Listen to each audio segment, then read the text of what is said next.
Boa noite, eu me chamo Paulo Ricardo, eu sou estagiário do Laboratório de Tecnologia e Inspeção de Origem Animal e hoje vamos ter a palestra com a doutora Gisele Cruz.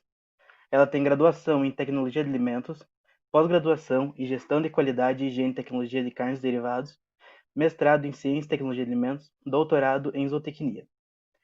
Ela é líder do grupo de pesquisa da GIPRE Proagro e ela é professora do UFCE Campus Castro. E ela vai falar sobre como montar e operar pequenos e médios abatedouros.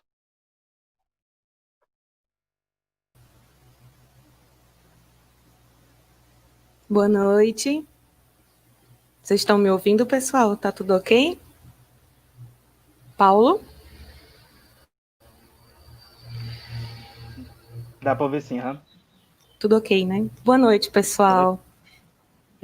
Nós vamos falar esta noite sobre um assunto que eu gosto bastante, que é como montar e operar pequenos e médios abatedouros. Muito prazer, eu sou a professora Gisele Cruz. Aqui está um pouco da minha história profissional, que o Paulo acabou de ler para vocês, ressaltando aqui que eu estou pós-graduanda no curso de pós-graduação em Gestão da Qualidade, Higiene e Tecnologia de Carnes e Derivados pelo IFOP Educacional de Minas Gerais, desde agosto de 2020, para me qualificar mais ainda nessa área de carnes e derivados. Eu quero agradecer pelo convite e pela confiança em estar proferindo esta palestra a todos os membros do LabTech de produtos de origem animal do Instituto Federal de Santa Catarina, Concórdia, que situa-se no oeste de Santa Catarina. Primeiro, nós vamos abordar a legislação sanitária pertinente, porque a gente precisa conhecer um pouco das leis para, então, operar ou montar um abatedouro, seja ele de pequeno ou médio porte. Então, nós temos 105 anos do CIF, que é o Serviço de Inspeção Federal no Brasil, criado em 1915 pelo Serviço de Inspeção Pastoril. Mais adiante, em 1933, então, ele foi para a pasta do Ministério da Agricultura, Pecuária e Abastecimento, onde o registro é feito no Departamento de Inspeção de Produtos de Origem Animal, no DIPOA, e o CIF é responsável pelas exportações de mais de 180 países, de produtos de origem animal, sendo que é composto pelo CIF e os AFAS, que são os Auditores Fiscais Federais Agropecuário, e os adidos agrícolas. Adidos agrícolas são os fiscais federais que se inscrevem a partir de um edital do Ministério da Agricultura, e eles podem ser selecionados para representar o Brasil em países onde se tem a comercialização do agro. Por exemplo, nós temos adidos agrícolas na China, em todos os países. Por exemplo, esse que se representa na China, ele é responsável em negociar as exportações, ele não deixa de ser um representante também do Ministério da Agricultura, Pecuária e Abastecimento, através da nossa ministra Tereza Cristina, que vem desempenhando excelentes trabalhos, mesmo diante dessa pandemia da Covid-19. O CIF também ele tem um objetivo de assegurar a qualidade de produtos de origem animal. Então, faz-se necessário a gente citá-lo, até mesmo porque para exportação ou para médios e grandes abatedouros, faz necessário a inscrição desses abatedouros no Serviço de Inspeção Federal. Pequenos e médios podem estar inscritos no SIM, no Serviço de Inspeção Municipal, no CIE, Serviço de Inspeção Estadual, ou no CISB, que o CISB ele tem a mesma competência que o CIF, podendo então os produtos serem comercializados em outros estados dentro da Federação do Brasil, desde que cumpra todas as legalidades exigidas pelo sistema.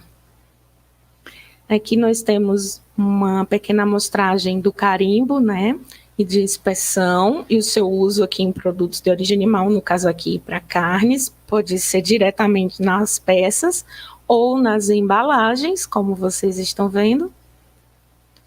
A lei básica, ou lei mãe, é a lei 1283, de 18 de dezembro de 1950, que dispõe sobre a inspeção sanitária dos produtos de origem animal. Então, nasceu o RISPOA, ou RISPOA, através do decreto número 30.691, de 1952. Posteriormente, o decreto foi alterado pelo 9.013 de 2017, onde o regulamento antigo tinha 952 artigos, com as mudanças passou a ter 542 artigos.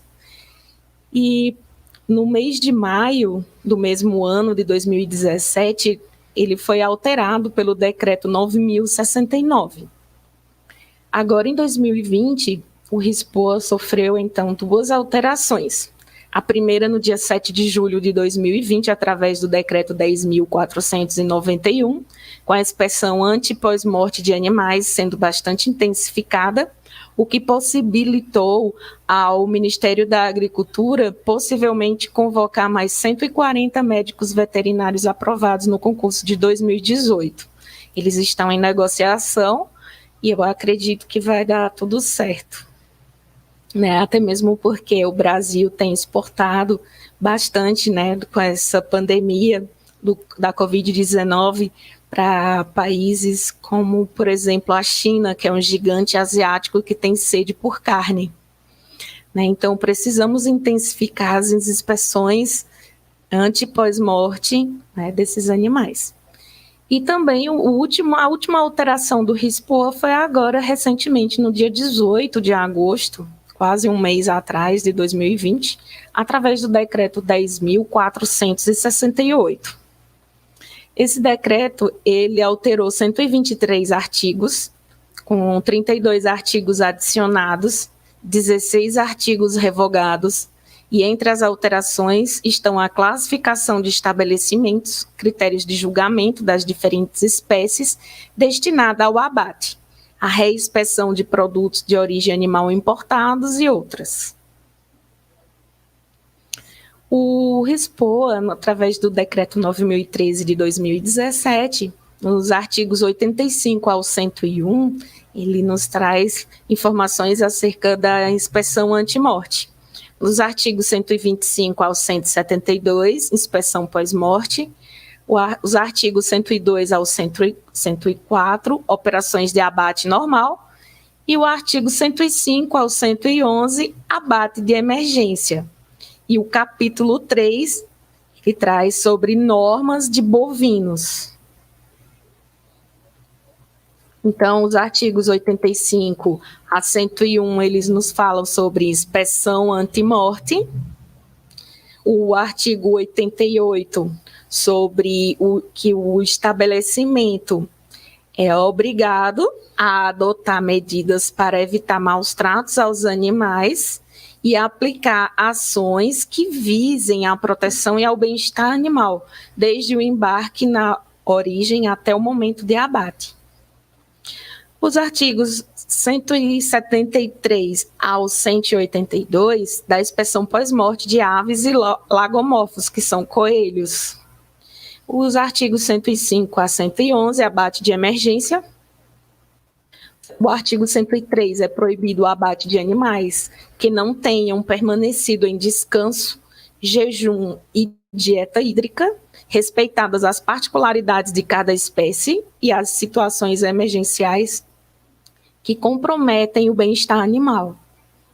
O artigo 112, só é permitido o abate de animais com o emprego de métodos humanitários, utilizando-se de prévia insensibilização baseada em princípios científicos, seguida de imediata sangria.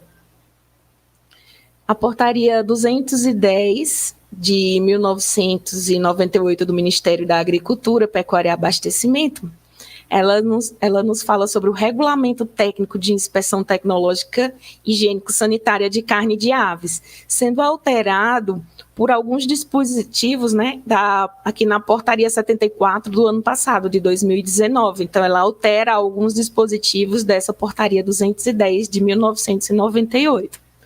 A portaria 711 de 95, também do Ministério da Agricultura, ela fala sobre normas técnicas de instalações e equipamentos para abate e industrialização de suínos. A ABNT-NBR 16.389 de 2015 fala sobre o abate de aves caipiras ou frango colonião, como é conhecido aí no Sul, né? A portaria 05 de 1998 fala da padronização de cortes para carne bovina. A portaria 304 de 1996 fala da obrigatoriedade da entrega de carnes entre 0 e 7 graus em estabelecimentos, né, em varejista. A portaria 74 de 2019, como eu falei, né, já revoga alguns dispositivos da 210 de 98 sobre o abate de aves. A instrução normativa número 3 de 2000, também do Ministério da Agricultura, nos fala sobre métodos de insensibilização ao abate humanitário. A instrução normativa 56 de 2008 fala de boas práticas de bem-estar animal, produção animal. E a instrução normativa número 20 da Secretaria de Desenvolvimento Agrário, também do Ministério da Agricultura de 2016, fala do monitoramento de salmonela para aves e perus, né, durante seu processo de produção. A instrução normativa 83 de 2003, do MAPA, aprova os regulamentos técnicos de identidade e qualidade de carne bovina em conserva, que é o corned beef, e carne moída de bovino. A instrução normativa número 3 fala dos métodos de insensibilização. Essa daqui eu já tinha falado também, né? A 56 também das boas práticas em bem-estar. A resolução 791, de 18 de junho de 2020, bem recente, consolida as normas sobre o transporte de animais de produção, de interesse econômico, de esporte, de lazer ou de exposição. E a RDC 272, de 14 de março de 2019, estabelece os aditivos alimentares autorizados para uso em carnes e produtos cárnicos.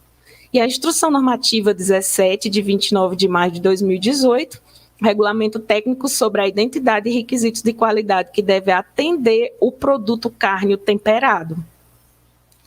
E a portaria número 5, de 8 de novembro de 1998, aprova a padronização dos cortes para a carne bovina, né? Então, onde as carcaças bovinas elas são divididas aqui em meia carcaça ao quarto, né? E tem todos os cortes. Se vocês precisarem desse material, eu posso estar disponibilizando com a comissão, com os membros do grupo, tá? A legislação pertinente, gente, nós temos aqui a que trata de controle de qualidade, boas práticas, a PPCC, POPs e PAC, né, que são essas legislações aqui, e os órgãos. Já é mais importante essas aqui na lida diária, né, no abatedouro, né, com a equipe do controle de qualidade, com a equipe da produção, tá?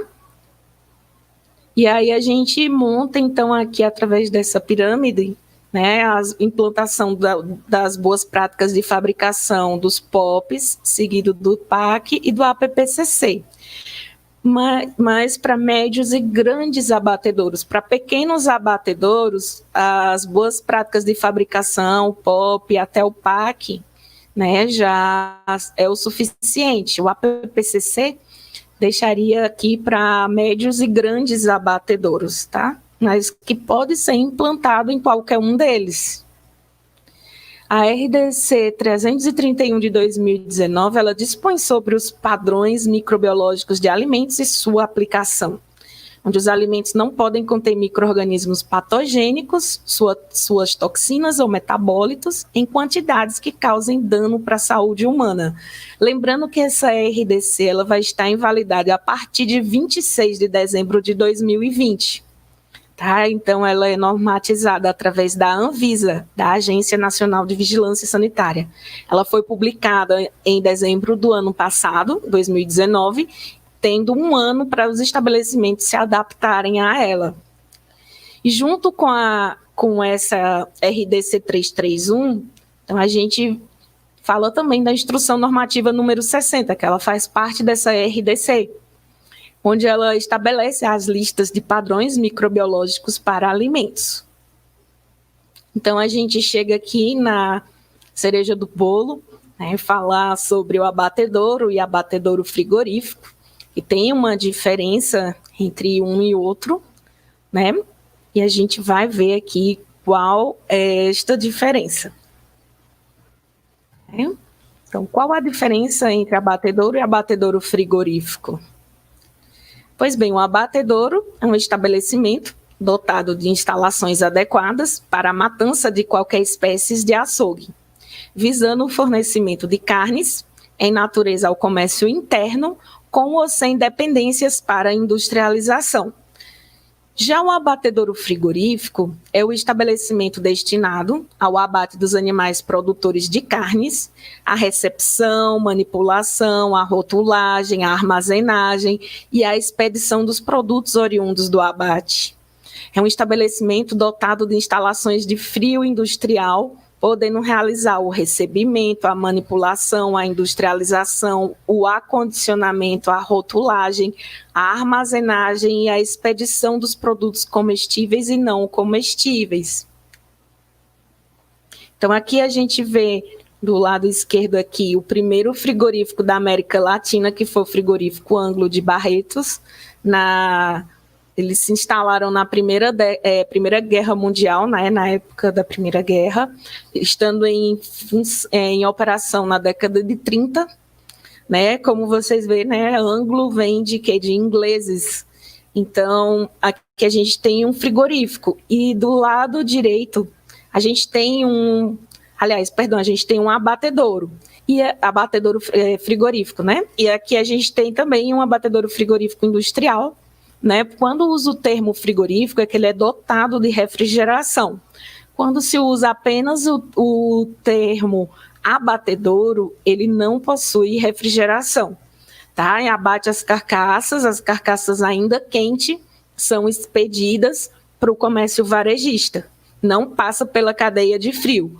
Lembrando que no Rio Grande do Sul, apenas nesse estado, tem um desconto de 2%, né, do valor das carcaças, que refere-se à cadeia do frio, que as 24 horas que a carcaça ela tem que ficar para as transformações bioquímicas de músculo em carne. Então, no Rio Grande do Sul é o único estado que cobra essa taxa de 2%, né, do valor da carcaça para o pecuarista ou para o dono, né, da carcaça, seja um varejista, por conta, né, da utilização da cadeia de frio. Aqui na minha cidade, em Juazeiro do Norte, no Ceará, esse aqui é um abatedouro com inspeção estadual, né, com CIA, serviço de inspeção estadual. Eles cobram, em média, de R$100 para abater um bovino, R$20 pela cadeia de frio e R$20 pela entrega. Então, uma carcaça bovina sai em torno de R$140. Esses valores podem variar de acordo com o estado. Por exemplo, um amigo meu é médico veterinário, lá em Roraima, Boa Vista, e lá para abater um bovino num abatedouro, sem ser frigorífico, custa em média de R$30. Então, varia muito, de local para local, né, de estado para estado. Então, aqui a gente vê aqui, esse abatedouro, ele era afastado da cidade. Com o desenvolvimento do centro urbano, ele já está bem habitado aqui nas proximidades dele, que tem a rodovia principal. A entrada, vocês observam o calçamento da rua, vem aqui para o desembarque, aqui tem uma balança para pesagem. Observa que todos os animais ficam em curral de espera, ou curral de chegada e seleção cobertos para preservar a questão do bem-estar animal, né? Onde esses animais precisam de descanso e dieta hídrica para serem abatidos posteriormente. Onde tem o número 3 é um curral de emergência. Caso algum animal fique doente ou chegue doente, ele vai ser sequestrado para cá, né? O curral de sequestro, perdão. Ele tem a coloração das grades vermelhas para que esse animal fique em observação. Então, aqui essa pequena área é onde ficam as pocilgas, porque aqui abate-se bovinos e suínos, em torno de 120 bovinos por dia, em torno de 40 suínos. Né? Os bovinos são abatidos de 7 da manhã a 1 da tarde e os suínos de 5 da tarde a 8 da noite. Então, nesse intervalo entre 1 e 5 horas da tarde, o abatedouro ele passa por uma higienização para trabalhar a linha de abate dos suínos. Então, aqui onde vocês veem na área 4, aqui fica a administração, né? E aqui na área 5, de andar, não sei se dá para vocês perceberem esse prédio, embaixo fica a sala de subprodutos, e na parte superior é onde fica a sala de matança. Então, os animais, eles vêm aqui pela seringa, o corredor, passa pela lavagem, né, das carcaças, o banheiro de aspersão, com 3 atm, a pressão de 3 atm, 15 ppm de cloro e 3 minutos, para reduzir já a carga microbiana. Depois, esses animais são insensibilizados, né, sangria, e vem toda a etapa que a gente vai falar mais adiante do fluxograma. E aqui na área 6 é a graxaria. E a área 7 é a estação de tratamento de efluentes, tá? Então, mais ou menos assim, esse aqui é considerado um médio, né, abatedouro de tamanho de porte médio, tá? Onde abate-se suíno, abate-se bovino. Onde abate-se aves, abate-se coelho. Caprinos e ovinos tem que ser um abatedouro frigorífico exclusivo para eles, porque imagina um ovino ou um caprino, né, num curral de chegada aqui dos bovinos, eles não vão alcançar, né, na dieta hídrica, nos bebedouros, onde os bovinos bebem água. E se for para os suínos, o bebedouro é tipo chupeta, eles não foram treinados para beber água assim. Então, aqui chega muito ovino ou caprino para serem abatidos, e aí o veterinário volta todos esses animais, porque ele não tem estrutura, né, para abate desses pequenos ruminantes. Então, o abatedouro, ele é uma instalação industrial destinada ao abate, processamento e armazenamento de produtos de origem animal. Lembrando que o abatedouro também é de utilidade pública, né? Então, a venda de carnes sem controle nos Estados Unidos e na União Europeia, essas pessoas que elas são denunciadas ou pegas em flagrante, elas são punidas com prisão. No Brasil, os frigomatos, né, expõem-se à saúde pública a riscos consideráveis e provocam prejuízos incalculáveis. Estima-se que 50% do abate de bovinos são clandestinos e mais de 80% dos pequenos ruminantes são clandestinos, né?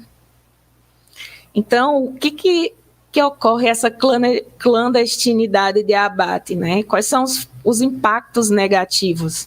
Primeiro, a sonegação de impostos, né? Porque o frigorífico deixa de pagar impostos para o governo, né? A clandestinidade pode, então, colocar na mesa do consumidor animais que estavam doentes, como tuberculose, brucelose, cisticercose, entre outras doenças, que só se sabe na inspeção pós-morte. A desumanidade, né, nem sempre essas pessoas que abatem são treinadas, entendem do comportamento do animal, de bem-estar animal, né, utiliza métodos tradicionais como a marreta ainda, né, por exemplo, Muitas vezes a insensibilização não é adequada, né?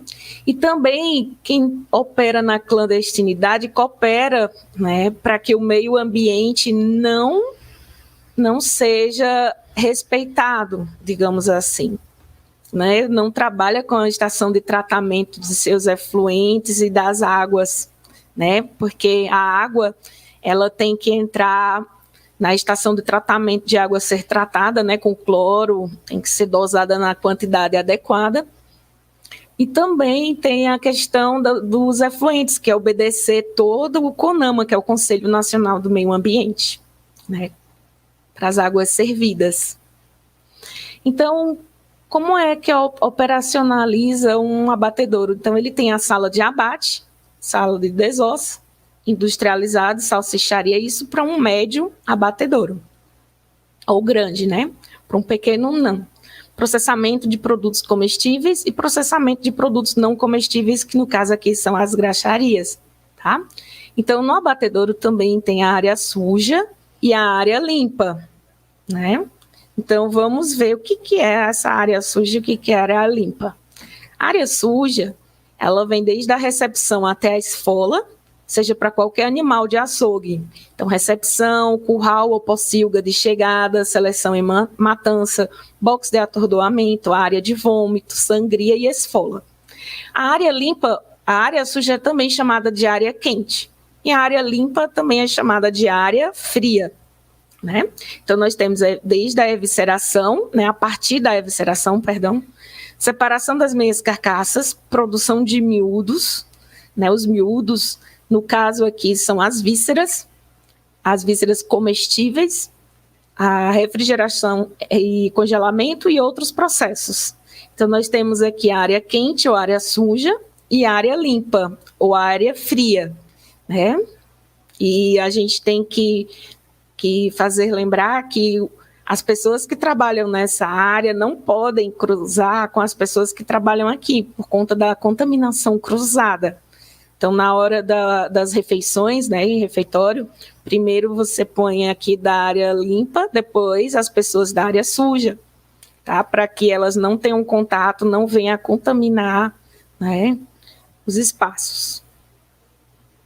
O abate, ele também necessita de uma sala de matança, linhas de inspeção, pós-morte e julgamento de carcaça, né? Também se faz a coleta e destinação de ME, que é o material específico de risco, né? Onde esse material ele deve ser incinerado, deve ser separado em sacos plásticos, tá? Caso alguma suspeita de algum risco. E o destino da carcaça, o julgamento, vai ser no departamento de inspeção final ou pelo médico veterinário responsável pelo abate. Também se faz avaliação e tipificação das carcaças, né? Condenação total, parcial ou julgamento das carcaças, né? Que faz parte aqui do julgamento de carcaça. E uma novidade, né? Uma novidade que não é tão novidade, que hoje no Brasil, né, principalmente na região sul e sudeste, né, zootecnista, médico veterinário, tem trabalhado como acompanhamento, né, no abate técnico, acompanhando o abate, principalmente para inspecionar a etapa de toalete, né, pois nessa etapa de toalete, juntando toda a parte de aparos, toalete, né, de carcaças bovinas, o pecuarista chega a perder até 15 quilos, ou seja, uma arroba, né, na ferida de sangria, ou se o animal ele foi vacinado contra a febre aftosa e deu a reação vacinal, chega a perder até 3 quilos. Então, essa pessoa que vai acompanhar o abate técnico, né, esse profissional, ele tem autorização do pecuarista para acompanhar. Muitos abatedouros não querem deixar esses profissionais acompanharem, não permitem tirar fotos, mas aí eles têm o aval do pecuarista para estar acompanhando, assim como também o bovino não deve chegar no abatedouro sozinho com o caminhoneiro. Alguém, né, da fazenda deve vir junto para ver como esse animal vai ser desembarcado, tá? É importante. Então, A gente tem aqui as linhas de inspeção em bovinos, vai da letra A até H e I. Então, a linha A, B, C, D, E, F, G, H e I. Exame dos pés, a linha A, conjunto cabeça e língua, a linha B. A C, cronologia dentária. D, trato gastrointestinal, baço, pâncreas e fígado. Linha E, fígado. Linha F, coração e pulmão. Rins, na linha G. E exame das carcaças, linha H e I. Lembrando que a inspeção, né, de animais de açougue é feita exclusivamente pelo pelo médico veterinário, tá? Seja ele o responsável técnico pelo abate ou aquele médico veterinário que está inspecionando por meio do CIE ou CIF, Serviço de Inspeção Estadual ou Serviço de Inspeção Federal. E aqui nós temos linhas de inspeção em suínos. Como vocês observam, ela é menor. Então, ela vai da linha A1, A, B, C, D e E. A de aves só tem 3 linhas, linha A, B e C. Então, para a linha A1, para inspeção em suínos é a cabeça, inspeção de cabeça. Gente, aqui no Brasil a inspeção ela é feita, abre-se os órgãos, abre-se a cabeça. Então, se vocês comprarem um coração bovino inteiro, suspeite, ele não foi inspecionado. Tá? Um fígado inteiro, ele não foi inspecionado. Aqui no Brasil, a inspeção não é só visual. Aqui, os médicos veterinários, eles abrem mesmo para verificar. Por isso que é importante a compra de produtos de origem animal cifado, ou com CIA, ou com CISB, ou o Serviço de Inspeção Municipal, tá, gente? Então, a linha C, coração e língua, a linha D, fígado e pulmão, e linha E, inspeção da carcaça. Em aves, a linha A é exame externo, a linha B é o exame das vísceras e a linha C é inspeção interna, tá? Então, a gente fala aqui ainda de abatedouro sanitário, né? No caso de um abate de emergência, esse animal ele pode ser abate imediato ou imediato. O abate imediato é quando tem alteração no trato gastrointestinal, pele, tumores, órgãos sexuais, tuberculose ou brucelose. Como vocês estão vendo essas cores vermelhas, né, nos currais, esses animais eles são sequestrados, eles ficam aqui em observação e ele tem que ter um abatedouro sanitário, não pode ser no mesmo local onde se abate os animais para o consumo. Tá? Ou se acontecer de não ter esse abatedouro sanitário, ele pode ser abatido no final do dia, sendo que o abatedouro tem que ser higienizado antes e após o abate. Já o abate imediato é o sacrifício imediato do animal com fratura ou concussão. Então, esse animal ele vai chegar fraturado, então tem os carrinhos, né, que vai lá no caminhão para estar pegando esse animal, porque eles são pesados, né, precisa de colaboradores para conter esse animal e eles são abatidos imediatamente. Passa por uma inspeção visual, verifica se o animal está febril ou acima de 1/3 de gestação, se for fêmea, que não pode abater fêmeas acima de 1/3 de gestação, de acordo com o RISPOA, tá? E aqui temos os registros e estabelecimentos de acordo com o Ministério da Agricultura. Nós temos o matadouro frigorífico, as charqueadas, fábricas de conserva e produtos de suínos e gordurosos, entrepostos de carnes e derivados e fábrica de produto não comestível. Então, são esses estabelecimentos aqui para registro no Ministério da Agricultura, nos derivados cárneos. E a classificação de estabelecimento de carnes e derivados são 2. Eu até verifiquei, tive o cuidado de verificar no RISPOA, no novo decreto 10.468, de 18 de agosto de 2020, onde classifica eles como abatedouros e unidades de beneficiamento de carnes e produtos cárneos. Não mudou, né, a nomenclatura para essa classificação. Então, aqui nos artigos 17 e 18, parágrafo 1 e 2, ele nos fala o que é um abatedouro frigorífico e o que são unidades de beneficiamento de carne e produtos cárneos, tá? A resolução da diretoria colegiada da Anvisa 272, de 14 de março de 2019, ela fala sobre carnes e produtos cárneos, onde não se permite o uso de aditivos em carnes e produtos cárneos in natura, tá? Então, o que são carnes? Né? São partes musculares comestíveis de animais abatidos e declarados aptos para o consumo humano pela inspeção veterinária oficial, constituídas pelos tecidos moles que envolvem o esqueleto, incluindo sua cobertura de gordura, tendões, vasos, nervos, aponeuroses, a pele dos suídeos e aves, exceto da ordem Strutiniformes, e todos aqueles tecidos não separados durante a operação de abate.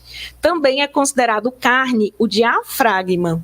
Então, como vocês observaram, né, a pele nos suídeos é considerado carne. Né? A carcaça suína ela pode ser com ou sem a pele e os mocotós. É a única carcaça que pode se optar ou não pela pele e os mocotós.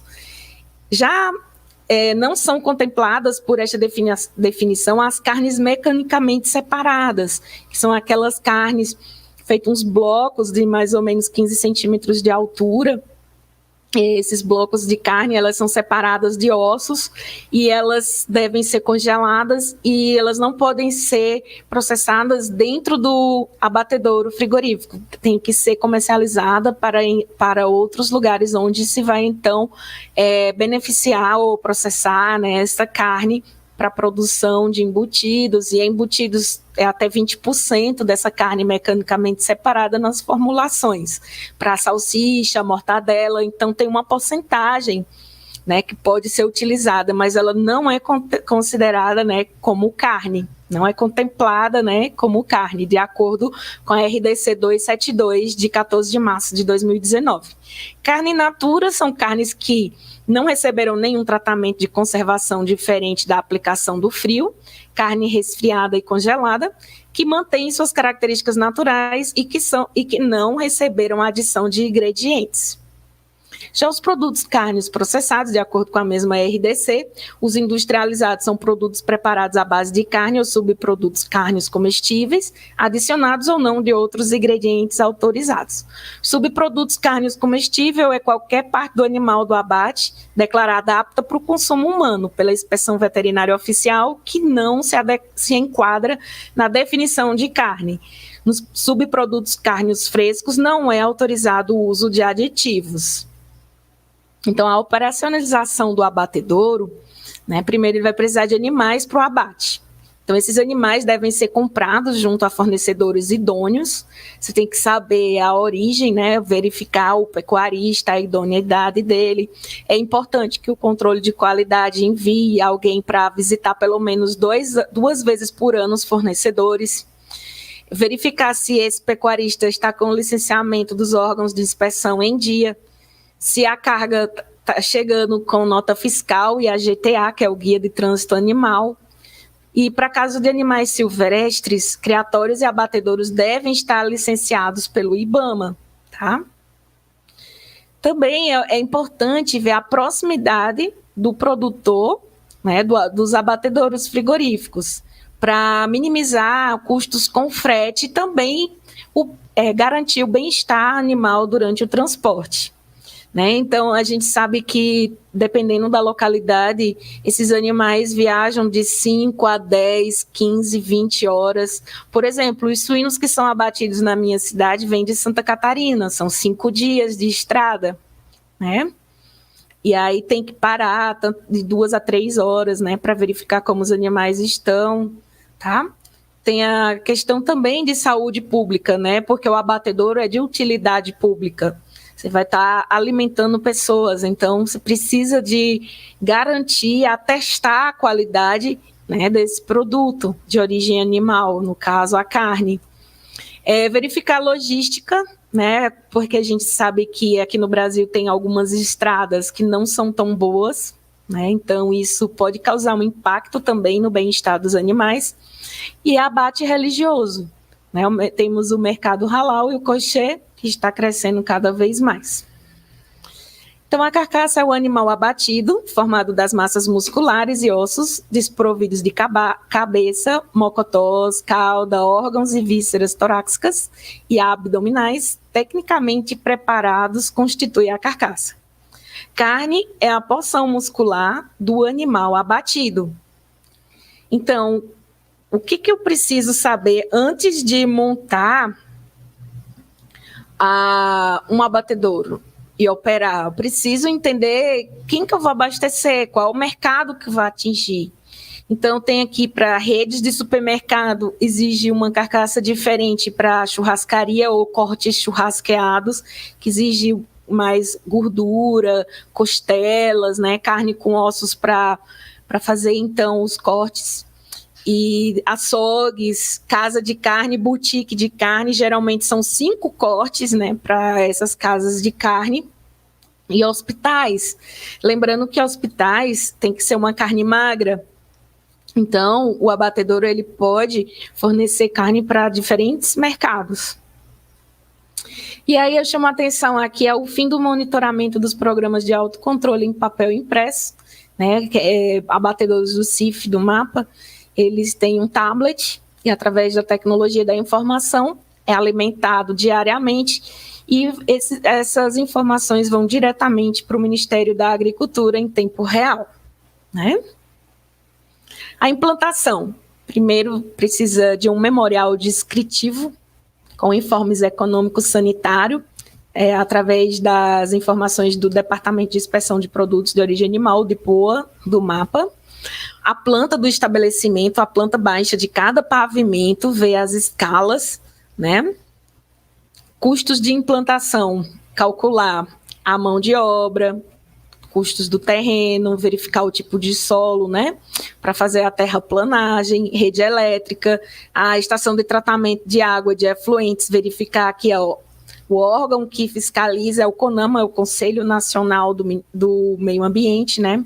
Então, aqui tem que estar tudo certinho, até porque o licenciamento ambiental só sai através de uma ETA e uma ET bem implantada e câmara fria com trilhamento. Tem que verificar todos esses custos de implantação, seja um abatedouro de pequeno ou médio porte. O que também vai diferenciar é a velocidade horária de abate, né? Quantos animais vão ser abatidos por hora, o que vai diferenciar de um pequeno de um médio. Então, eu preciso também saber custos de implantação de projeto arquitetônico, as licenças, o memorial descritivo, a captação de água, por exemplo, 800 litros para bovino e 850 litros para suíno durante o abate.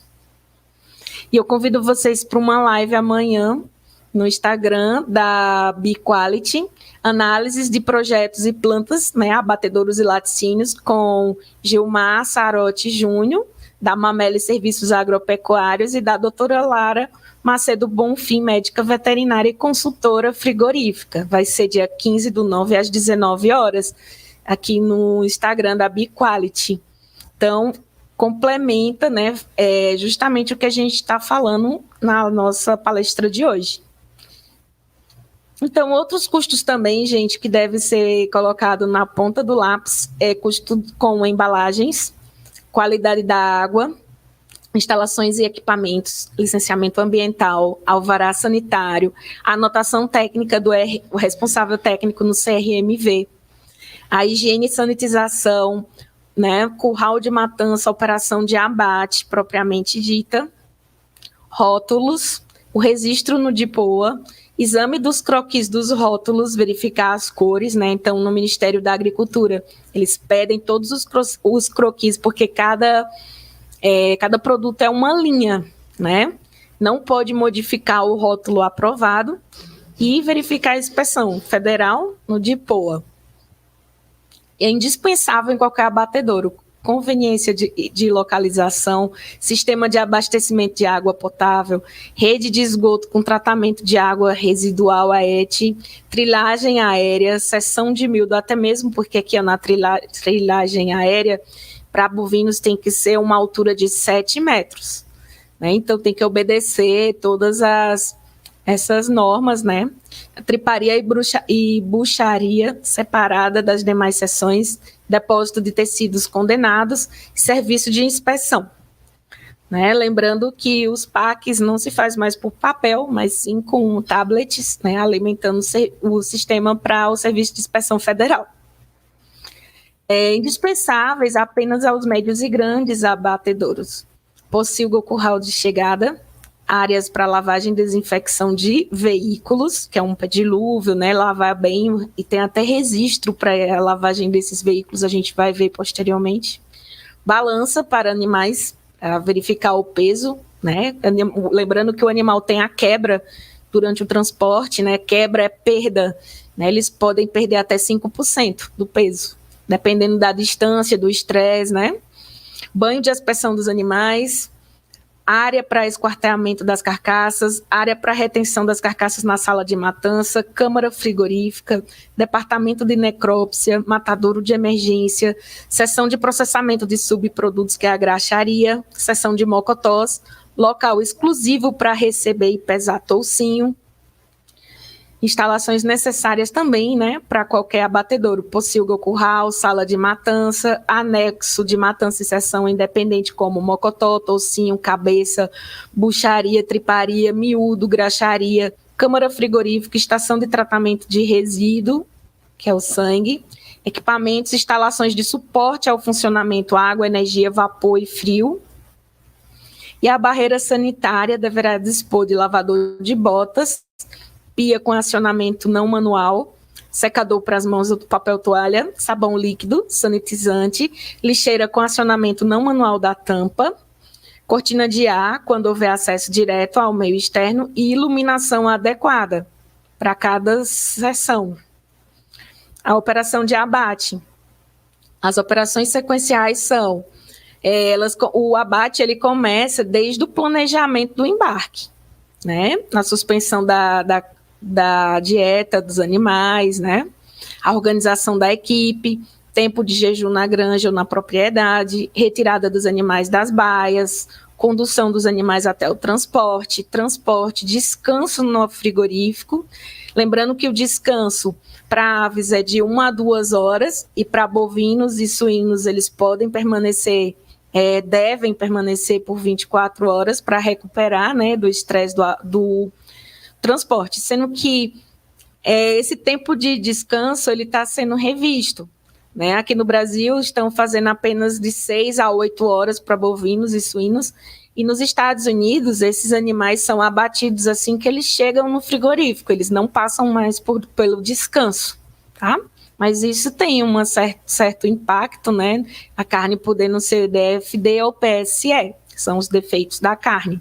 Pálida e exudativa, PSE, e escura e seca, né, no caso da DFD. O pH da carne PSE abaixo de 5,4 e da carne DFD acima de 6. pH ideal da carcaça entre 5,6 e 5,8. Então, atordoamento e insensibilização. Então, quais são as boas práticas no embarque e transporte? Separação dos lotes 24 horas antes do carregamento, plataforma de embarque no mesmo nível do piso do caminhão, a rampa de acesso aos veículos com paredes laterais sólidas e piso antiderrapante, estrutura do veículo interna livre de arestas ou protuberância com pontos onde os animais possam vir se machucar, estresse ambiental, evitar calor, frio, umidade, trepidação, cobertura em espaços adequados, a densidade da carroceria deve se observar, condições das estradas, velocidade mínima do caminhão, condições do animal, se a viagem for longa, parar a cada 2 ou 3 horas, de acordo com o GOMID Fontes 2006. Então, nós temos aqui os embarques dos animais, o transporte, desembarque, curral de chegada, descanso, jejum, dieta hídrica, né? Para, então, termos um abate adequado. Aqui, gente, nós temos o boletim sanitário e a guia de trânsito animal, são documentos, esses documentos é anti-morte, né? No caso, o boletim sanitário ele tem que vir 72 horas antes do abate, se for por meio de serviço de inspeção federal, né, esse abatedouro. E a guia de trânsito animal deve vir junto com a carga viva e com a nota fiscal, né? Aqui é o certificado de lavagem e desinfecção de caminhões transportadores, no caso aqui de aves vivas, de acordo com o CIF. Então, para vocês verem, né, que é uma operação séria e que deve se fazer, né, obrigatoriedade para garantir, então, a sanidade desses animais, né, no transporte dessas cargas. Aqui nós temos o controle de cloro residual e pH da água de abastecimento, controle de parâmetros e consumo de água no abate, lavagem das carcaças, máquina de gelo, no pré-chilling, no chilling, no caso para aves, né? Controle de absorção de água em carcaça de ave, porque só pode ter até 8% de água. Então, as carcaças de aves, elas devem passar por um período, por uma operação onde ela tem que remover, né, essa água, elas têm que ficar penduradas nas nórias por mais ou menos 30 minutos, né, para o gotejamento acontecer, né, de forma adequada e não vir mais de 8% de água nessas carcaças, porque é considerada, então, fraude. E aqui nós temos pontos críticos de controle, um PPC, mostrando aqui um exemplo aqui do CIF, né, de um abatedouro de aves, tá?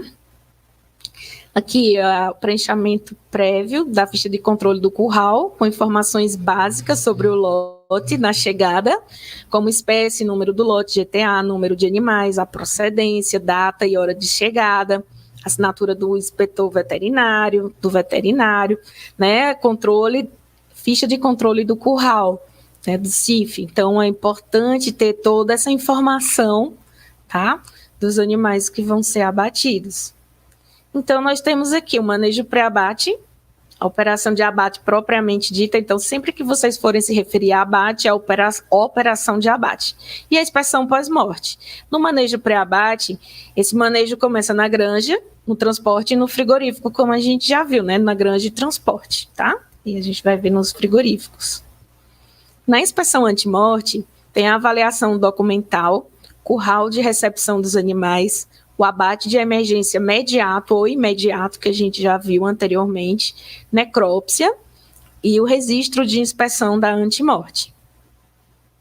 Desta forma, o exame antimorte compreende avaliar o comportamento do animal, verificar como esse animal está, né? Em aves, faz o exame macroscópico visual, né? Que a gente chama... verificar o animal em estação e em movimento. Em estação é o animal parado, em movimento ele movimentando para verificar como é que está o seu comportamento. O aspecto do animal, se ele tem algum sintoma de doença, e o aspecto do exame visual, tá? Antimorte. Na inspeção nos frigoríficos tem a inspeção antimorte, como eu falei aqui, né? Por exemplo, aqui é uma ave em estação, ela está parada, e a inspeção pós-morte, verificar que se tem, né, qual tipo de doença e se essa carcaça vai ser condenada parcialmente ou totalmente. Então, o médico veterinário é o profissional habilitado, tá, para fazer esse tipo de inspeção, tanto antimorte quanto pós-morte. Na inspeção pós-morte é efetuada rotineiramente, individualmente nas aves, por exemplo, né, durante o abate, através do exame visual macroscópico de carcaças e vísceras, conforme o caso, a palpação e cortes. Então, a gente observa aqui fazendo uma inspeção, né, pós-morte, e aqui o ábaco para registro da quantidade de anormalidade encontrada no departamento de inspeção final, né, no abatedouro de aves. Então, aqui tem o nome das doenças, e aqui vai vendo quantos foram condenados parcialmente ou totalmente. E aí vai marcando aqui no ábaco. Tá? Então, a gente viu que até agora, operação de abate, pode-se fazer também um rendimento de carcaça, acompanhamento técnico de abate, né? Como eu falei, os profissionais, os zootecnistas e veterinários, né? Fazendo, a gente tem várias empresas, tem a BR Pecuária, né? Temos a Propec, tem a Padroniza, né? A desossa dos cortes e a expedição. Então, aqui a gente vê uma sala de embalagem primária, essas são essas embalagens individuais, e embalagens secundárias, que são estas outras aqui, né, em caixas de papelão, numa unidade em Jataí, tá, Goiás, da BR Foods, né, aqui para embalagem primária e secundária de aves. Então, para vocês entenderem o que é uma embalagem primária e o que é uma embalagem secundária, onde tem várias embalagens, várias carcaças, né, embaladas primárias dentro das embalagens secundárias. Abate de bovinos e bubalinos, né, o bovino abate, onde se abate bovinos, abate também os bubalinos. Então, 50% da carne consumida no Brasil tem origem de abatedouros clandestinos, né? A gente chama a atenção também, gente, que na região norte, né, em alguns estados lá, eles abatem bubalinos e vendem como bovinos. Então, isso é fraude? Não pode. Você tem que vender bubalinos como bubalinos e bovinos como bovinos, né? Por eles se parecerem muito, as características das carnes, elas são vendidas, né, como carne bovina. Então, a capacidade diária de abate, cabeça por dia, 3, 8, 15, 25 ou 50 bovinos ou suínos.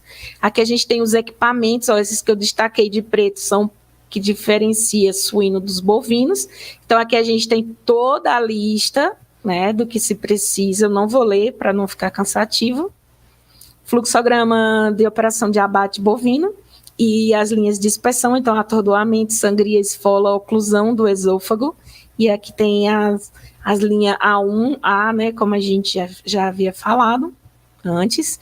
Lembrando aqui, gente, ó, essa prática aqui, esse manejo de insensibilização de bovinos, observa aqui o treinamento, né, do colaborador. Então, esse bovino ele está com sua cabeça sobre uma bandeja, né, e justamente para contê-lo, né, para ele não ficar estressado, não ficar em movimento, né? Então o pescoço dele aqui é preso, né, nessa bandeja, é preso e tem aqui exposto nessa bandeja, para que a pistola pneumática venha então a insensibilizar esse animal, tá? Então depois vem a desarticulação da cabeça, retirada e lavagem da cabeça, evisceração, serragem da carcaça ao meio, toalete das meias carcaças. Então o pessoal que trabalha no abate técnico tem um olhar diferenciado aqui na toalete para evitar que se retire essa arroba, né, de carne aqui, lavagem das meias carcaças e resfriamento das meias carcaças.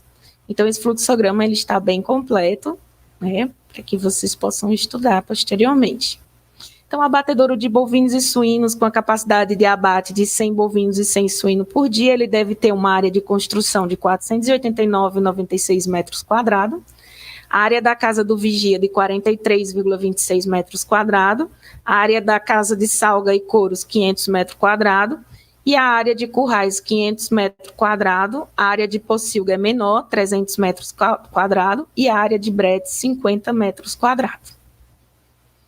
Os produtos comestíveis e subprodutos, né, eles vêm na sala de abate, sala de comestíveis limpos, sala de miúdos e cabeças, sala de salga da carne, de buchos e sala de mocotós. Devem ser construídas e operadas separadamente. Assim como também a sala de desossa, no caso se for processar o hambúrguer, almôndegas, quibe ou carne em conserva, sala de cortes nobres e não nobres e salsicharia. Professor, existe a denominação carne de primeira, de segunda, de terceira? Não. Se o boi é de primeira, de acordo com o Roberto Barcelos, todos os cortes serão de primeira. Se o boi é de segunda, todos os cortes serão de segunda, tá? E os pontos de coleta para análise microbiológica na indústria frigorífica da carne são na água tratada, carcaça quente e resfriada, corte e recorte, carne moída e porcionada, carne industrial, miúdo, capa e lombadores e etiquetas, embalagem primária, mãos, equipamentos e utensílios, câmara de resfriamento e baús das carretas e dutos de ar e ralos, tá? São os créditos do curso da Fazenda à Mesa, que eu também faço, com a Paula Martino, do Carne Consciência. É um curso maravilhoso. Abate de aves e coelhos. Então, a gente não tem no Brasil, assim, uma norma técnica que fale sobre eles. Mas eu encontrei essa do Paraná. Ela fala sobre normas técnicas para abatedouro de aves e coelhos. Se vocês quiserem, podem me solicitar que eu passo para vocês o PDF. Mas vocês encontram também facilmente no Google, tá? Então, antes, os abatedouros eram assim, ó, né? A gente observa como era que as colaboradoras trabalhavam, né, de saia, touquinha de tecido. A gente observa aqui uma estrutura não muito operacional em termos de layout, né? E a gente observa, né, também esse cenário. Graças a Deus que a gente chegou aqui, né? Mas ainda temos a clandestinidade. Por exemplo, aqui é um abatedouro de aves, fundo de quintal. né, onde expõe a saúde do consumidor em risco. E aqui um abatedouro com CIF, né, observa os colaboradores, né, os EPIs, as fardas, né, o uniforme deles, e fazendo a inspeção nesses animais, né, nessas carcaças. Então aqui eu tenho um exemplo de um abatedouro de aves. Eu gosto bastante de mostrar, ele observa que não tem vizinhança, né, próximo à caixa de água. Se gasta em torno de 20 litros de água para abater uma ave. A ave aqui é caipira, né, embalagem primária, embalagem secundária, e aqui é a embalagem dos miúdos, no caso, coração. Aqui nós temos o fluxograma de aves, eu também não vou ler para não ficar muito cansativo, tá? As operações pré-abate, operação de abate e pós-abate de aves. O abatedouro de aves aqui da Frampeças Abatedouros, uma capacidade de 150 aves por hora, uma planta baixa, com a recepção de aves, depenagem e escaldagem, sala de evisceração, corte e embalagem, câmara fria e expedição, né? O abatedouro para 250 aves por dia, ele deve ter uma área de 75,13 metros quadrados, anexo escritório, banheiro e vestiário, lembrando que os banheiros não podem ser construídos dentro da planta do abate, deve ser construído anexo. E área útil, recepção e sangria, área suja, sala de evisceração, lavatório e lava-botas, seção de cortes, depósito de embalagem, câmara frigorífica e expedição. Aqui, gente, tem um exemplo de um abatedouro móvel. É bem rapidinho esse vídeo. Observa aqui. Eu acho que vocês não vão conseguir ouvir. Mas é um abatedouro pela Embrapa Aves e Suínos aí do Sul, né? Santa Catarina. Observa aí a insensibilização. É só um casal que opera, né? Para agricultura familiar. Então, eletronarcose, vocês estão vendo aí a voltagem. Então, esses animais são insensibilizados. Sangria. Observa tudo em aço inox. É um container móvel. Aí a escaldagem para facilitar a depenação. 3 aves por vez. A depenadeira. Né, fechada para não espalhar penas.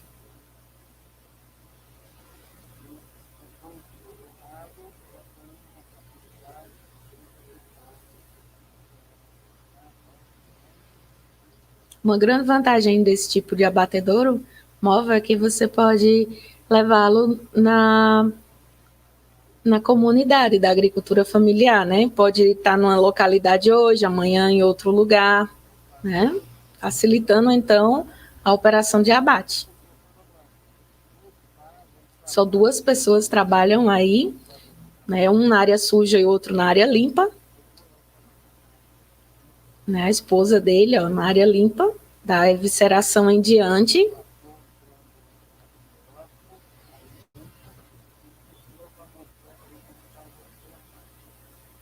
Estou mostrando a evisceração. Então, o serviço de inspeção exige que a ave seja cortada, né, tratada, pendurada, para evitar que as vísceras entrem em contato com a carne. Fazendo a limpeza, a extração do papo.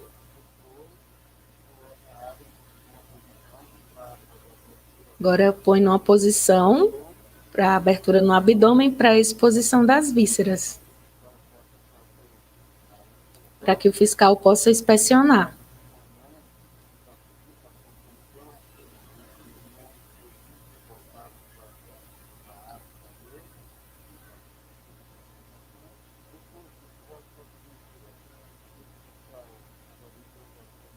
Aí o fiscal vai examinar e aprovar a carcaça e vísceras, né? Seja o fiscal do município, do estado ou federal, SIM, CIE, CIF ou CISB.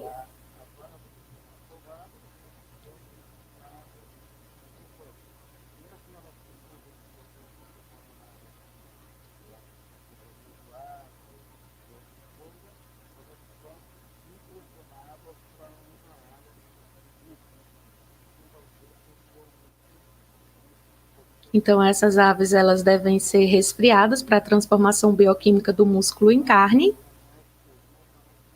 Depois vem os cortes, tem que ser o corte com a ave resfriada, tá, gente? Aí é porque ele está demonstrando. Observa a diferença na coloração dessas aves caipiras, uma carne mais escura, por conta das fibras oxidativas, né, que esses animais eles andam, caminham, correm, cisca, né, são galinhas felizes. E aí fazendo os cortes.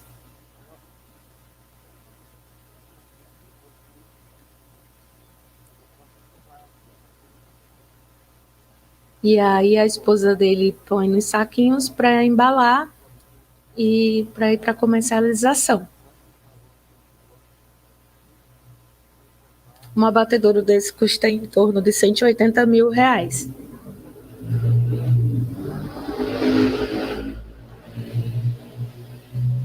Embalagem selada, pode ser etiquetada, né? Foi inspecionada e aí pode encaminhar para o mercado, né?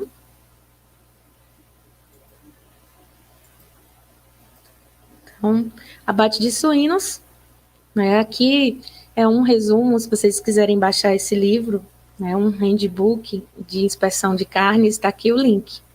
É do Robert Van Holsten, 1904. Né? Na Alemanha, ele viu que a inspeção era baseada em lesões. Em mais de 100 anos, o perfil zoonótico mudou. Na Europa, Dinamarca, eles fazem inspeção só visual. E o PIB da Dinamarca depende da suinocultura, né? Um dos países onde mais produz e abate suínos no mundo. A nossa proposta aqui do Brasil não é só inspeção visual, mas baseada em risco, no caso para suínos. Visualização, palpação, corte, para evidenciar risco à saúde pública. A proposta da Europa é inspeção visual e nos Estados Unidos é inspeção baseada em pontos críticos e tratamento da carcaça. Então, 100% das carcaças suínas no Brasil são inspecionadas. Não temos mais lesões de tuberculose e cisticercose devido à implantação de biosseguridade e sem alimentar os suínos com resíduos da pecuária leiteira, que evitou tuberculose bovis, a biosseguridade e redução de riscos. Mas temos um problema de salmonela, porque muitos animais são criados juntos, né? Então, esse sistema aqui de alimentação dos suínos, né, com resto de alimentos, não se faz mais, né, gente? Agora são granjas tecnificadas, né, com biossegurança, né? Então, o RISPOA 2017, no artigo 13, ele fala sobre a aplicação de análise de risco para suínos. E a Instrução Normativa 79 de 2018, ela fala no seu artigo 1º que fica aprovado os procedimentos de inspeção anti e pós-morte em suíno com base de risco, na forma dessa instrução normativa. Esse documento aqui, da Embrapa, o 204, fala da modernização da inspeção sanitária em abatedouros de suíno, inspeção baseada em risco, uma opinião científica, onde 114 frigoríficos foram observados no ano de 2012 a 2014, 94,3 milhões de suínos foram abatidos, 12% abatidos sobre o serviço de inspeção estadual, 86% sobre o serviço de inspeção federal e 2% abatidos sobre inspeção municipal. E as principais causas de rejeição carcaça suína foram 4,6% de aderência, 1,8% de contaminação, 1,6% de traumas, 0,6% de abscessos e 0,3% de linfadenite. Aqui nós temos o fluxograma do processo de abate de suínos, vem desde a recepção, pocilga, sensibilização, sangria, lavagem, escaldagem a 65 graus, depilador a 60 graus, remoção das unhas, o chumasco é proibido, né? O chumasco antes, sem escaldar o animal, aqui no Brasil é proibido, né? Então, o chamuscamento é de 450 a 700 graus, a evisceração tem um ponto de inspeção fixo pós-morte, corte longitudinal das carcaças, acabamento, ponto de inspeção fixo, refrigeração e expedição. Tem esse outro fluxograma que eu também gosto bastante, do GOMID, onde ele mostra que a gente consegue visualizar onde acontece aqui o banho de aspersão seringa, né, na seringa esses animais no abatedouro frigorífico, a área suja, e onde entra então uma área limpa. Então, a área suja vai dar insensibilização à lavagem, a área limpa da evisceração ao resfriamento. Então, é preciso conhecer o comportamento dos suínos, né, antes de abater. Saber proporcionar o conforto térmico aos animais, né, eles, assim como os humanos, eles são monogástricos e eles necessitam de uma temperatura corpórea entre 21 e 24 graus, né, evitar a densidade de transporte deve ser adequada, evitar paradas e procurar fazer a viagem em horário com temperatura mais amena, conhecer o comportamento dos suínos para realizar um manejo sem lesões, o uso de bastão elétrico é permitido só por 1 segundo nos membros traseiros, quando o animal estiver em espaço para avançar. Nunca use o bastão em regiões sensíveis como genitais, olhos e focinhos. E saber como os suínos se comportam. Deve-se evitar área cega atrás do suíno, pois o animal se dispersa quando não enxerga o manejador. Então, o uso de choques pode ser substituído por bandeiras, né? E nunca tratá-los com grito ou empurrões, porque pode danificar a pele, né, do animal e assim trazer uma contusão. Então, os suínos, eles são animais muito curiosos e eles gostam de andar em grupo. Então, nunca se deve andar apenas com um animal só. Para isso, é preciso conhecer o comportamento deles. Então, eles passam em média de 19 horas deitados, 5 horas dormindo e de 1 a 3 horas se alimentando. Então, eles conhecem o barulho quando a gente vai alimentá-los, né? Eles conhecem o barulho, eles percebem todos esses detalhes. Eles são animais sociais, vivem em grupo, e eles ingerem em torno de 5 a 10 litros de água, animais de 50 a 150 quilos, né? Variando com a época do ano. São animais gregários, conduzidos sempre em grupos da baia para o transporte, do transporte para as pocilgas de chegada nos frigoríficos, tá? É preciso também conhecer o comportamento apreendido dos suínos, que eles têm uma hierarquia social, a pele faz parte da carcaça, por isso que não se pode e não se deve danificá-la. Evitar misturar os lotes por brigas, porque aí vai ter uma outra hierarquia social. Então, no frigorífico que vem suínos de todos os lugares, você deve evitar ao máximo e pode fazer a mistura de lotes apenas no caminhão de transporte. Eles vão brigar, mas logo vão se acalmar. Eles têm boa memória de curto e longo prazo, eles têm uma rotina de manejo, comer, deitar, dormir, beber, levantar, até reações de luta, fuga e paralisações. Treinar eles com recompensa, corrente de manejo para mastigar e passar nas costas, né, durante eles estiverem nas baias, e o frigorífico recebe suíno de diversas granjas. Então, um bom manejo na granja vai ter um bom manejo no frigorífico. Aqui nós temos a eletronarcose, né, para suínos, onde temos o equipamento e os parâmetros, tá? De acordo com o Piloneto 2015, tá? E o Manual de Coleta de Amostras de Produtos de Origem Animal para Análise Microbiológica do Ministério da Agricultura, lançado agora em março de 2020. Então, os pontos de coleta e esfregagem de superfície na carcaça suína com uso de esponja no pernil, no lombo, barriga e na região axilar. Abate de ovinos e caprinos, nós temos aqui o tomo, né? O tomo é da Construção e Engenharia Sanitária para estabelecimento de abatedouros de ovinos. Então, eu também tenho esse documento, mas vocês também encontram no Google, tá? Dizendo como que deve estar as instalações. É o abatedouro de ovinos e caprinos, sala de matança, instalações frigoríficas, casa de máquina, casa de caldeira, graxaria, sala de serviço de inspeção, local para o preparo e embalagem de cortes, triparia, seção de subprodutos, sensibilizador elétrico, serra-fita, facas e chairas, mesa de inspeção de vísceras e as plataformas suspensas com espola, remoção dos testículos, órgãos sexuais, pele, vísceras, inspeção e toalete. Né, empacotadora de bandeja, embaladora a vácuo, embalagem de plástico, filme PVC, bandeja para condicionamento, são também embalagens para os cortes. No abate de ovinos, caprinos, nessa etapa aqui da esfola, na hora que geralmente faz manual, que a gente chama soco, né, então, se o colaborador ele tiver contato com os pelos, pode contaminar a carcaça e também pode trazer o odor desagradável do animal, né, para a carne. Então, é uma etapa aqui que deve ter pessoas bastante experientes para realizar. Então, como acontece a operação de abate em ovino e caprino? Recepção, dieta hídrica, banho de aspersão e sensibilização, sangria, esfola, meia carcaça, toalete, refrigeração, corte, embalagem e expedição. Tá?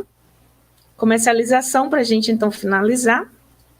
Né? Os ovinos e os caprinos são comercializados como carcaça inteira e parte, bovinos e suínos como meia carcaça são transformados em cortes primários, cortes comerciais, carne desossada e retalhos, e as aves resfriadas e congeladas e os miúdos, que são as vísceras.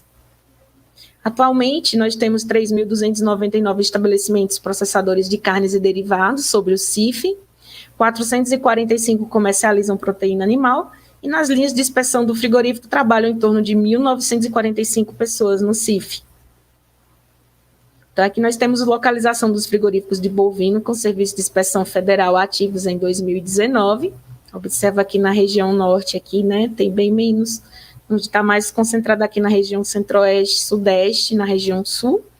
Então, nós temos no Brasil, sobre o CIF, 55,9%, que abateu, então, 24,2% de milhões de cabeça em 2019, né? Sobre o CI, 14,96%, o SIM, 5,19%, não fiscalizados, 23,94%, ou seja, abate clandestino, né, de bovinos, fechando aqui, então, no total de 100%. E os principais destinos da carne brasileira para o mundo, em primeiro lugar aqui em volume vem para a China, Hong Kong, Egito, Chile, União Europeia, Emirados Árabes, Rússia, Irã, Arábia Saudita, Estados Unidos e outros, né? E em faturamento, obedecendo aqui a mesma ordem. Então, para a gente finalizar, vamos comentar um pouco sobre abate religioso. Quando, por razões religiosas, os animais foram abatidos sem prévia sensibilização, a operação deverá ser realizada sem causar sofrimento desnecessário ao animal e de acordo com os controles específicos para o procedimento. É permitido o abate sem a prévia sensibilização somente para atender preceitos religiosos. Está lá prescrito no RISPOA 2017, no decreto 9.013. Então, nós temos aqui o método halal e o método kosher. Lembrando que os muçulmanos, né, o Islã, essa questão por religião, né, eles só consomem a parte dianteira, parte traseira é não kosher. Kosher significa próprio, né, então eles falam aqui que o que eles podem consumir é só as carnes dianteiras. E tem todo um preparo, né? Tem uma oração, o abatedouro tem que ser virado para Meca, que é tipo a igreja deles, tem todo um preparo, tem que pedir permissão a Deus, tem que pedir a permissão a Alá, e aí tem uma faca específica para fazer a degola, né? Não tem método de insensibilização, e o Brasil é um dos grandes exportadores tanto do método halal quanto do método kosher. E no caso aqui, gente, para denúncia de um abate clandestino aqui no Ceará, se faz por meio do DECOM. O DECOM aciona a Agência de Defesa Agropecuária do Estado, por meio, ou o Ministério da Agricultura, e eles vão lá, então, e fazem a apreensão, ou fazem a suspensão das atividades, aplicam multa, enfim. Aqui no Ceará nós temos o Disque Denúncia, da Agência de Vigilância, da Agência de Defesa Agropecuária do Estado do Ceará, da ADAGRE, o WhatsApp, para fazer, então, alguma denúncia, né, de algum estabelecimento que esteja operando, né, um abate clandestino. Tá? Então, gente, pela atenção, obrigada. Este aqui é o meu e-mail, gisele@ifce.edu.br. Me coloco à disposição caso algum assunto que vocês desejariam que eu falasse hoje, abordasse e não foi abordado, posso estar enviando material extra para vocês, tá? Quero agradecer ao Labtec, tá? Para os alunos de medicina veterinária e parabenizá-los pelo dia, né, do médico veterinário. Vocês serão futuros médicos veterinários, que foi agora dia 9 de setembro, né? Parabenizar vocês, que serão por essa profissão tão linda que vocês escolheram e é essa área de produto de origem animal que eu sou apaixonada. Então, muito obrigada pela atenção.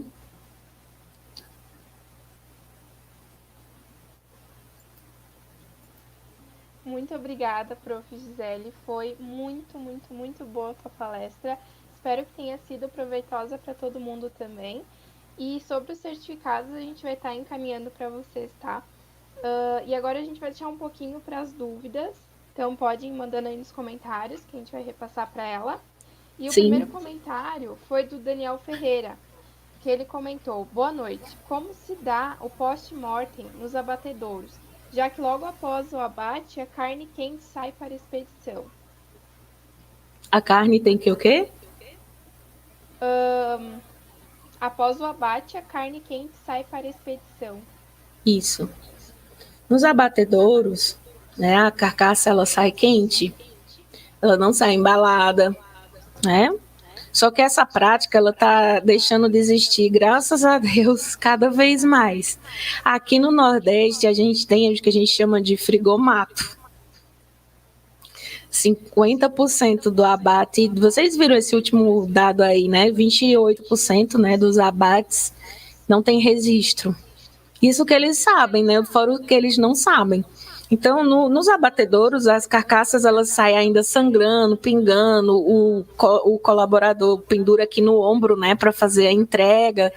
Muitas vezes não é entregue em caminhão frigorífico, sendo que um abatedouro com inspeção estadual, ele já tem a meia carcaça já sai embalada, resfriada de 0 a 7 graus, né?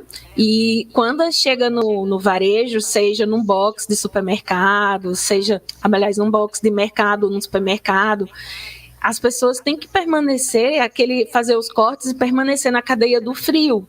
Só que aqui na minha cidade, geralmente isso não acontece. Tem alguns boxes de mercado público que pendura elas. Então, o que adiantou ter toda aquela cadeia do frio envolvida, o serviço de inspeção estadual, né? Toda aquela questão. E se o açougueiro, ele vai fazer os cortes e pendura e fica ali exposto à mosca, à poeira, ele pega no dinheiro, né? Troca o dinheiro, pega na carne. Então, assim, teria que ter uma fiscalização mais assídua, né?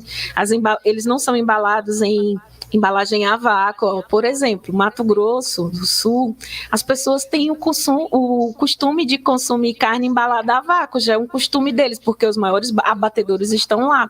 Então, se você chega lá vendendo uma carne ali fresca, cortando ali, ninguém vai comprar.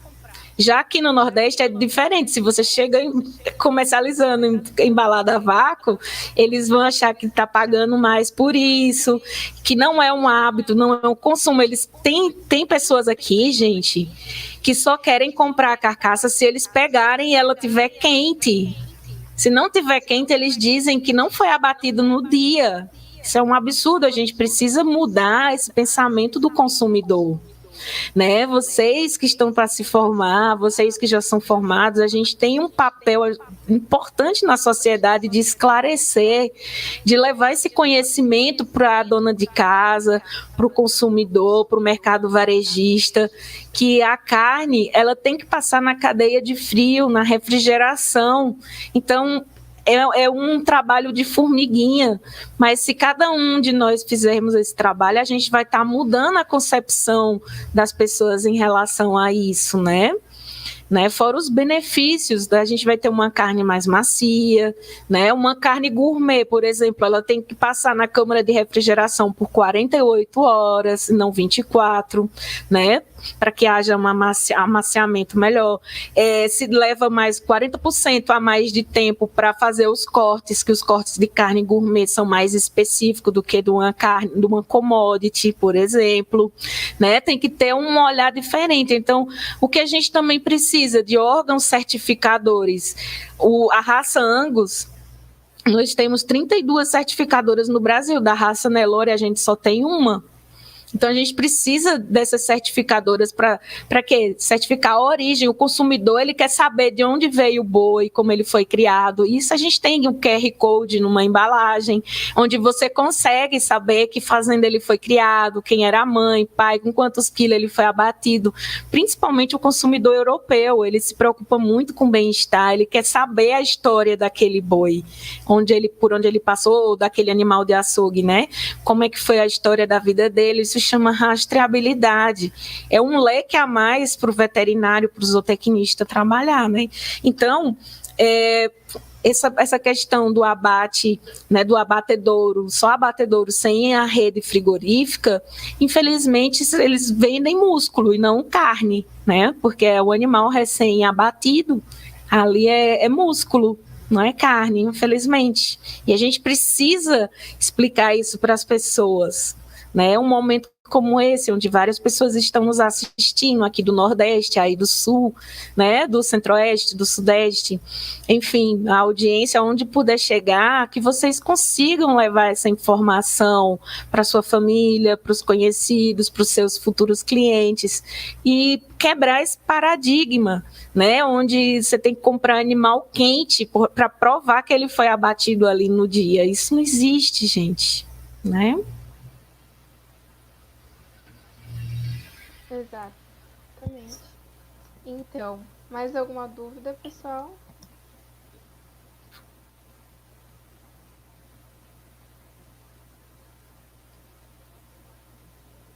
Eu acho que foi isso, prof. Daí qualquer coisa, se alguém tiver alguma outra dúvida, é só mandar ou no nosso Insta ou no Insta dela também. A gente vai estar repassando todas as informações.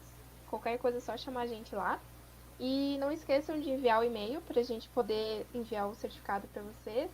E a gente só tem que agradecer para ti. Muito obrigada por essa palestra. Foi muito, muito, muito boa. Foi uma aula.